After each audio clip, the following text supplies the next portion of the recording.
بيبدأ الفيلم في ليلة بالليل، واتنين من معلمين الكونج فو كانوا متلسمين وبيتسحبوا علشان يقتحموا مدرسة أولونج كورتيارد الكونج فو يسرقوا منها حاجة. بس على غير عادة معلمين الكونج فو، دول ما كانوش موهوبين خالص.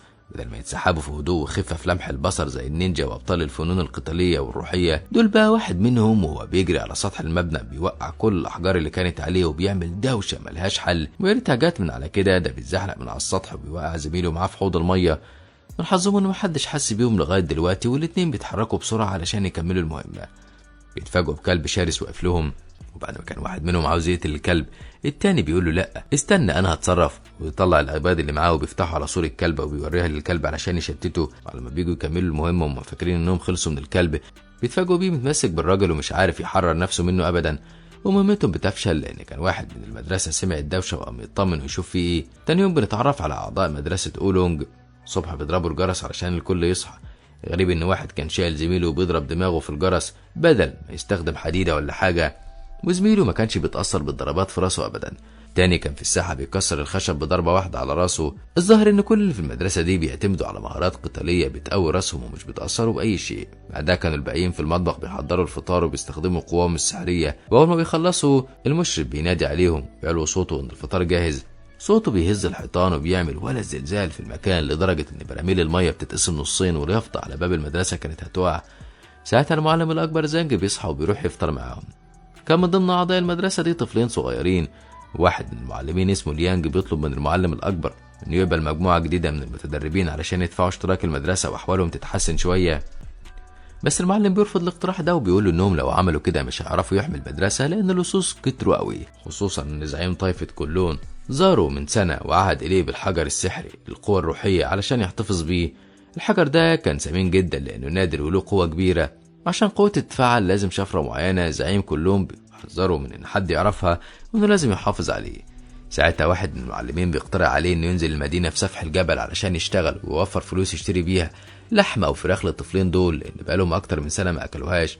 المعلم زنجي بيفتكر وقت ما كان صغير وبياكل الفراخ المشوية في المدينة، وبيوافق على طول على اقتراح المعلم وبيقول له ينفذ في أسرع وقت. الولدين بيتحايلوا على زانج إنه يخليهم يروحوا المدينة مع المعلم علشان ياكلوا أكلة حلوة. لما بيوافق بقى وبيقول ليانج يخرجهم علشان ياكلوا، بيتفاجئوا إن الخروجة دي إنهم أخدوا أطباقهم وخرجوا بره القاعة ياكلوا سوا. هما بيتضايقوا شوية علشان بيضحك عليهم، بس ما كانش بإيديهم حاجة يعملوها.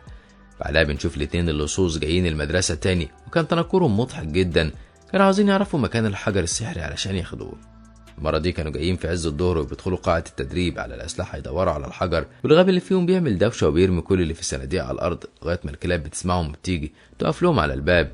الاتنين مش بيهتموا بيهم في الأول بما إنهم مش بيهاجموهم، بس بعدها بدقيقة بيتفاجئوا باليانج واقف وراهم فبيرموا عليه الشفرات الحادة. بس اليانج ما كانش أي معلم، كان سريع جدا وبيمسك واحد من السكاكين دي في لحظة قبل ما تصيبه.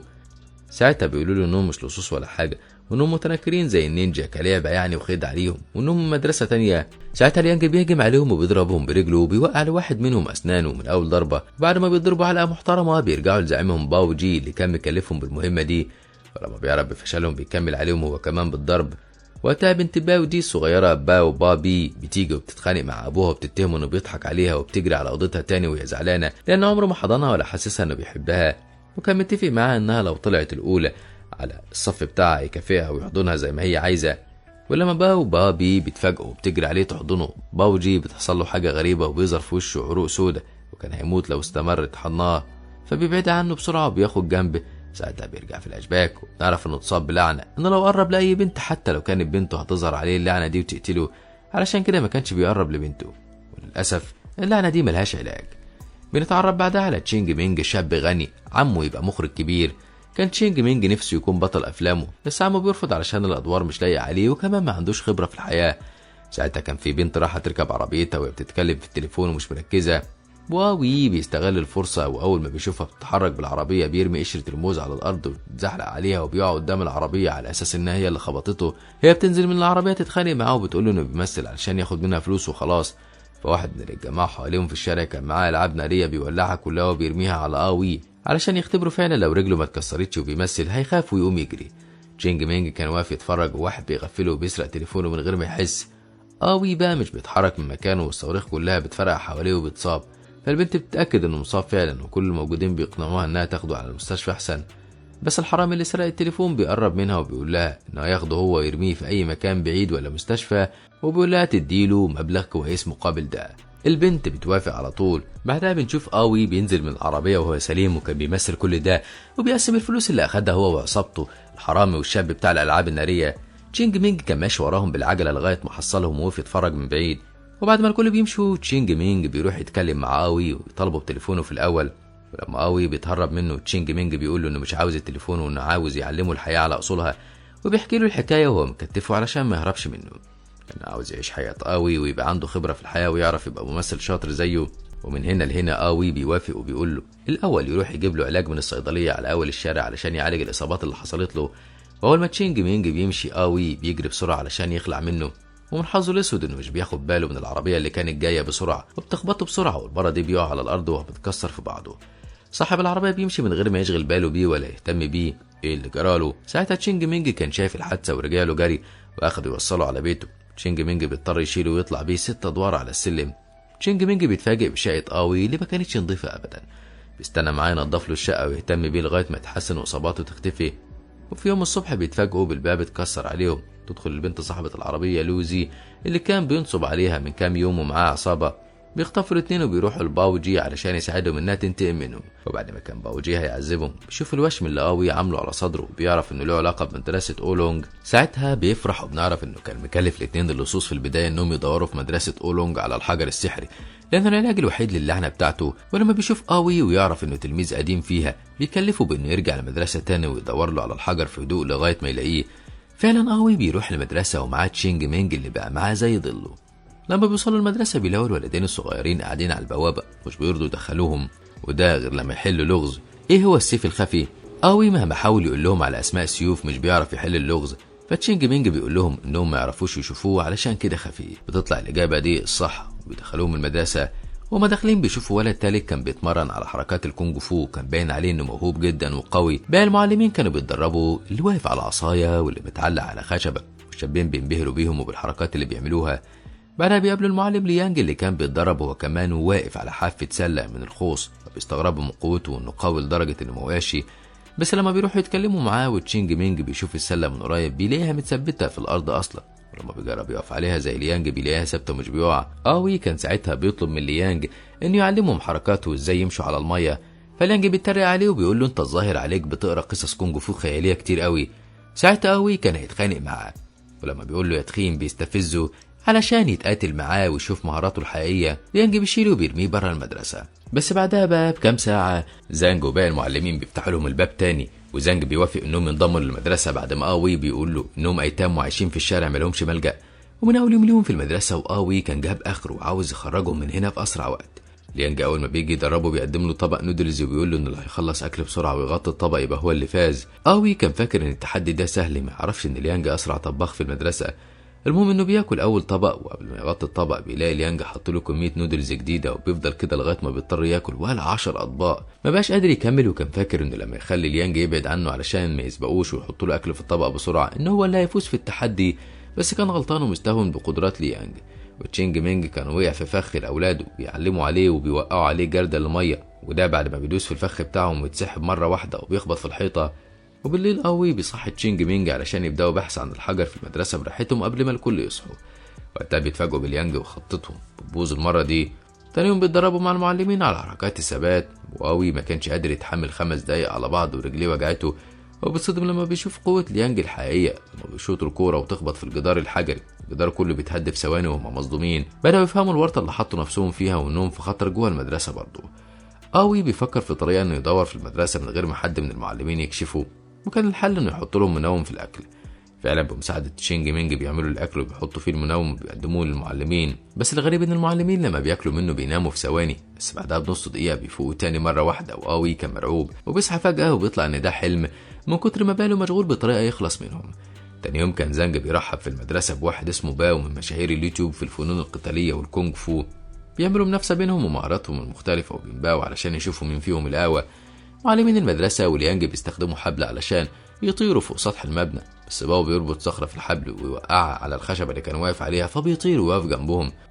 ولما بيجي الدور على قوي بيستخدم حاجه وبينط بيها، بس بيطير ابعد منهم وبيقع على الارض. تشينج مينج بقى بيعمل زي صاحبه، بس علشان تخين بيقع على السطح يكسره وبيقع على الارض فوق صاحبه يكسره. بعدها كانت منافسة استخدام السيف. قوي كل ما يجي يستخدم السيف ينتهي بيه الحال بيضرب باو وهو مش قاصد. حتى في تحدي كسر الواح الخشب الكل بينجحوا، وقوي لما بيجي يكسر الخشب مش بيعرف وبيخبط في وش باو غصب عنه. ساعتها باو بقى كان كله كدمات واصابات بسبب قوي اللي طلع يجري منه قبل ما يضربه بمطرقه كبيره. بعدها كان الكل راحوا يصطادوا سوا في النهر. تشينج بياخد باله من وشم مرسوم على دراع الولد الصغير، فبيسأل ليانج ليه كاتب على دراعه كلمة كراهية. ساعتها ليانج بيقول إن أهله هما اللي كتبوها على دراعه من وهو طفل رضيع وسابوه على باب ملجأ في ليلة. الكلمة دي اتسببت له في مشاكل كتيرة مع زمايله اللي كانوا بيتنمروا عليه طول حياته. ولما بقى عنده 6 سنين انضم للمدرسة هو وروي، بس كان طول الوقت مركز على التدريبات ومش بيعرف يتعامل مع اللي حواليه بسبب التنمر المستمر اللي اتعرض له. وهما بيتصوروا وبيستمتعوا بوقته بتظهر لوسي براسلة صحفية بتطلب من زانج إنها تكتب عنهم مقالة وعن مدرستهم. فعلا زانج بيوافق أول ما بتديله سيلفي ستيك هدية، وده بما إنه مغرب بالتصوير ومواكب التكنولوجيا مش زي المعلمين العاديين. المهم إنهم لما بيرجعوا المدرسة لوسي بتروح معاهم وبتصوروا وهما بيتدربوا وهما بيبانوا قد إيه أقوياء. الكل كانوا مبسوطين، وزانج كان طول الوقت فرحان بالسيلفي ستيك وماشي يصور نفسه. وفي ليلة بيطلع على سطح المبنى بس البرق بيضربه وبيقع من فوق، بس برضه بيستمر في التصوير. وبنتفاجئ بعدها إن لوسي أصلا على معرفة قديمة بقوي وكانت خطيبته، بس اتخلت عنه وهي جايه المدرسه وعامله حجه التقرير الصحفي علشان تسرق الحجر السحري. قوي بيتحداها انه يوصل له قبلها. وفي نص الليل قوي وتشينج بيرموا بنزين عند قاعه في المدرسه علشان يولعوا فيها. تشينج ما كانش موافق وبيحاول يمنعه، بس الكبريت بيقع منه وبتقوم حريقه كبيره. ساعتها قوي بيحاول انه يطفي الحريقه دي بسرعه قبل ما حد من المعلمين يتصاب، بس مش بيعرف فبيدخل ينقذهم وهو اللي بيتصاب. وتاني يوم زانج لما بيطمن على قوي بيقول له انهم عيله واحده ولازم يحموا بعض. ساعتها قوي بيتأثر لأنه عايش وحيد بقاله سنين وما يعرفش إحساس يعني إيه يبقى عنده عيلة، ودي كانت أول مرة يحس فيها بالانتماء. وأول ما بيتحسن بيبدأ إنه يرمم ويصلح المبنى اللي ولع فيه النار، وبيتفاجئ إن الكل جايين يساعدوه ويرجعوه أحسن من الأول. وبعد يومين كان عيد ميلاد قوي، وبيتفاجئ إن الكل عاملين له حفلة عيد ميلاد وما كانش مصدق نفسه من الفرحة ساعتها. ده بيخليه يتصل بباو جي علشان يبلغه إنه مش هيكمل المهمة، بس بيخاف منه وبيقول له إنه كلها يومين ويجيبهوله.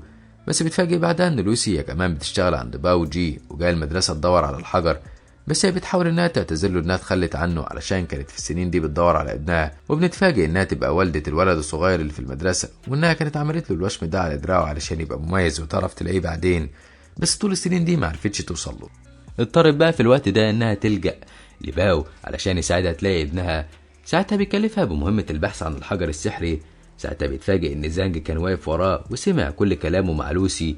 قوي كان فاكره هيعاقبه ولا هيطرده، بس بيلاقيه بينصحه انه ما يتخلاش عنها طالما بيحبها ويسيب الماضي اللي انتهى ويبدأ بكره جديد. تاني يوم كان قوي قرر انه يمشي هو وتشينج، بس على ما بيجوا خارجين من المدرسه كان باو جي واقف على الباب ومعاه عصابته كلها جاي ياخد الحجر السحري بالعافيه. باو جي بيهدد زانج انه هيقتل الكل برصاص لو ما سلموش الحجر السحري، ولما زانج مش بيهتم بتهديده بيقرب منه خطوه بخطوه بيضرب عليه رصاص، بس زانج بيمسك الرصاص واحده واحده وبيصدم باو جي. ولما بيقرب منه بيمسك رجله وبيهدده انه هيكسر عظمه لو واحد من عصابته خط خطوه جوه المدرسه، بس الترابيزه بتتقلب عليه لما بيلاقي واحد من العصابه قابض على روي والولد الصغير وبيهدده انه هيقتله لو الحجر ما ظهرش. كل ده وقوي وتشينج مستخبيين علشان يشوفوا هيعرفوا يتصرفوا ازاي. ساعتها زانج بيقول للعصابه بلاش يقتلوا الاطفال لانهم هم اللي عارفين مكان الحجر، والطفلين بقى بيدلوهم على قاعة التدريب والأسلحة. وساعتها بيهربوا منهم، ولوسي بالصدفة بتشوف العلامة اللي على كتف الولد الصغير وبتعرف إنه ابنها. طبعا كانت صدمة كبيرة ليها ولازم تتصرف علشان تحمي ابنها. الطفلين بيشغلوا كل الأفخاخ اللي كانت في المكان وبيضربوا المجرمين وبيعلموا عليهم، والطفل البطل اللي فيهم واللي عامل فيها بروسلي بيستخدم سلاحه بيضرب العصابة كلها لغاية ما بيتغلب عليهم ويكسر لهم رجلهم. اما لوسي بتجري على ابنها ليانج وتاخده في حضنها وهي بتعتذر له عن انها اتخلت عنه في يوم من الايام، وبتاكد له انها كانت بتدور عليه بقالها سنين. ده في الوقت اللي كان باوجي بره مكتف زانج وباقي المعلمين في العربيه وكان هيقتلهم، بس فجاه بيحسوا الارض بتهتز وفي خطوات شخص عملاق بيتعلم في الارض مش باين هو مين، والكل كانوا مرعوبين مين اللي بيمتلك القوه الخارقه دي، لغايه ما بيظهر المعلم الاكبر اخو زانج وبحركه واحده بيرمي باوجي في اخر الساحه. في الوقت اللي زانج كان فرحان انه انقذهم خلاص، وبيتفاجئ ان زميله معاه الحجر السحري وبيهدده انه هيقتل ليانج لو ما قالوش الشفره السريه اللي بتفعل قوه الحجر. زانج بيرفض يقولها له مهما حصل. ساعتها قوي وتشينج بيهجموا عليه علشان يوقفوه، بس هو كان اقوى منهم وطبعا بيرميهم على الارض بكل سهوله. فجاه كان باوجي وقف وضرب المعلم برصاصه يقتله.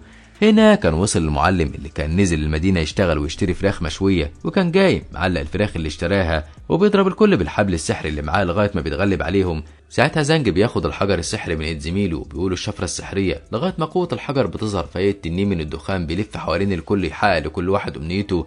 زميله بيقوم وجرح رصاصة بيتعالج، وباوجي بيتعالج من لعنته وبيرجع لبنته يحضنها لأول مرة وهو فرحان. أما آوي بعدها بفترة كان ماشي في الشارع بيلاقي رسومات ليانج الصغير على السور، وبيتفاجئ بلوسي معاها ليانج وروي مستنيه في آخر الشارع، فبيجري عليهم وبيكمل معاها حياته. في المدرسة كانوا بيدربوا طول الوقت، ولوسي بتصور لهم فيديوهات واتشهروا في المدينة. وتشينج بقى ممثل مشهور وبيعمل كل الحركات اللي اتعلمها من آوي وبيحقق حلمه في النهاية. في النهاية بنتعلم إن الخير في قلوبنا هو اللي بينتصر في النهاية، فمهما كان الإنسان بيتصرف تصرفات شريرة لو اتعامل بحب وصح الخير اللي جواه هيتغير 180 درجة. كده يخلص فيلمنا النهاردة. لو عجبك ما تنساش دعمنا باللايك والشير للفيديو، وما تنساش الاشتراك في القناة وتفعيل الجرس علشان يوصلك إشعار بكل جديد بنعمله.